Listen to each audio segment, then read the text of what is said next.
The overweight population has grown exponentially over the last 20 years. In fact, since 1980, the number of overweight people has more than doubled in the world.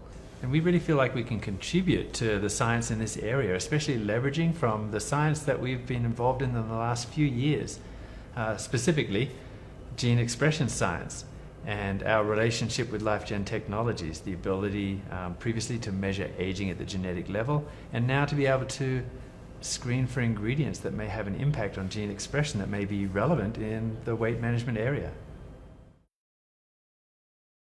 Well, there are so many different, what you might call traditional approaches to weight management. It's really hard to put your finger on any one in particular, but in general, it seems that perhaps they're not working. The evidence is that more and more people are gaining weight and having difficulty.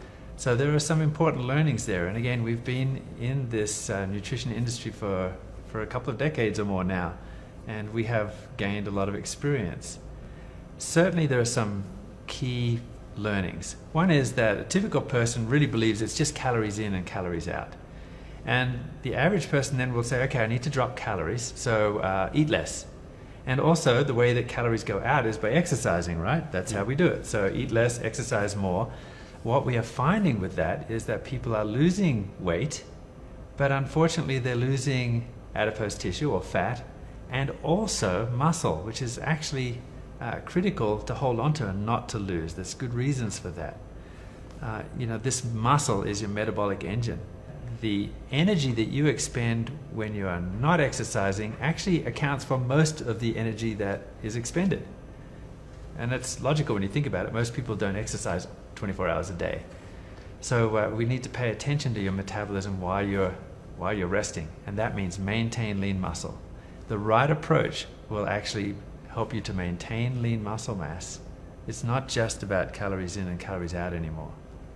And that's correct, Mark, because I think the key thing to remember is that in a weight management program, it's not just about weighing yourself on a scale, because that doesn't tell you whether you are preserving at the minimum lean muscle.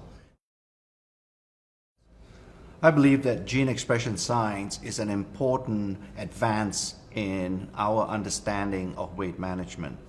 And particularly, there is a lot of new research findings associated with gene expression and how this phenomenon is impacting or affecting overweight people.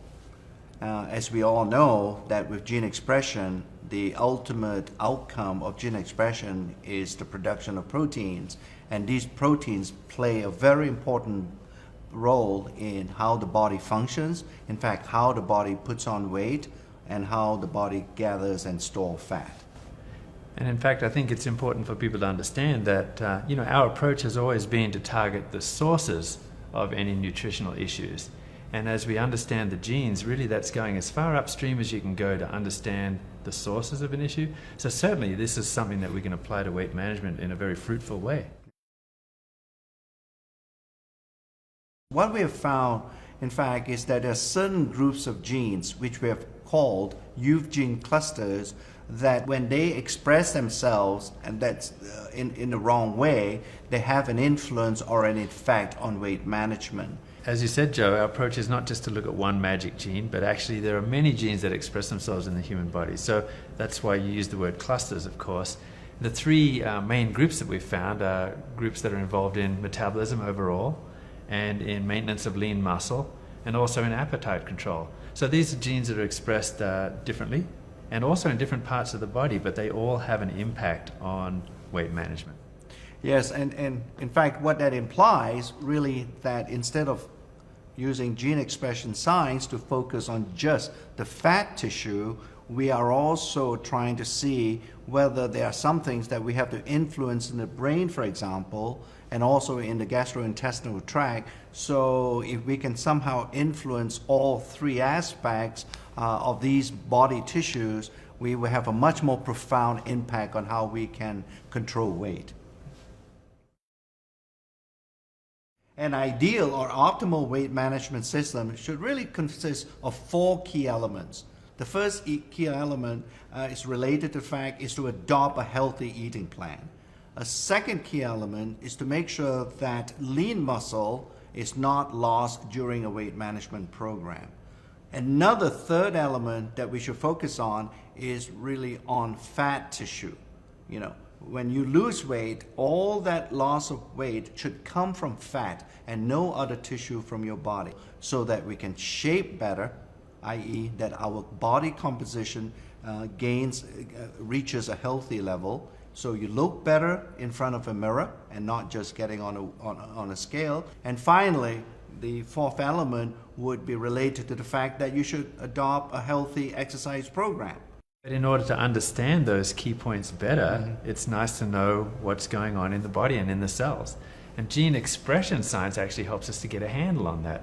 What's going on in the adipose tissue? What's going on in the muscle? Are you eating the right kinds of food? Are you maintaining your lean muscle mass? Is this the right approach? An understanding of gene expression science can help to bolster our understanding about how we manage our weight. What we eat during a weight management program turns out to be incredibly important. The quality of the food that you're eating, but not just that, not even just the proportions, but actually the right kind of macronutrient in terms of whether it's protein, fat, or carbohydrate, and also spread out properly during the day.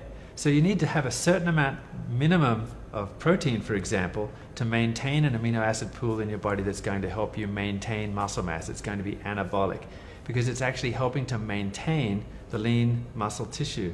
And you can't overstate the importance of maintaining that lean tissue, because that's your metabolic engine.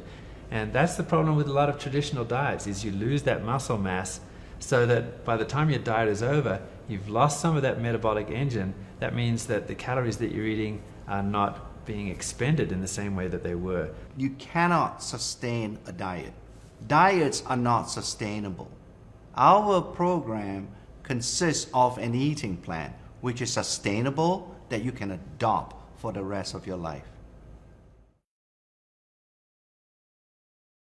We have now completed in the weight management category all the studies at the preclinical stage, we call it, where we now know what is the gene expression profile that can occur with the ingredients we have put into certain weight management products. And we have now advanced to a stage where we are understanding how weight management happens in a clinical study. We've just completed fairly recently a study that had about 70 people in it, about 2/3 of those women, and we were able to present those data at a recent very large meeting of scientists called Experimental Biology in Boston this year, and that was interesting. Also, we have another study underway, a larger study in fact, with about 140 people at least in this study. So this will give us an understanding of how all of our homework has paid off.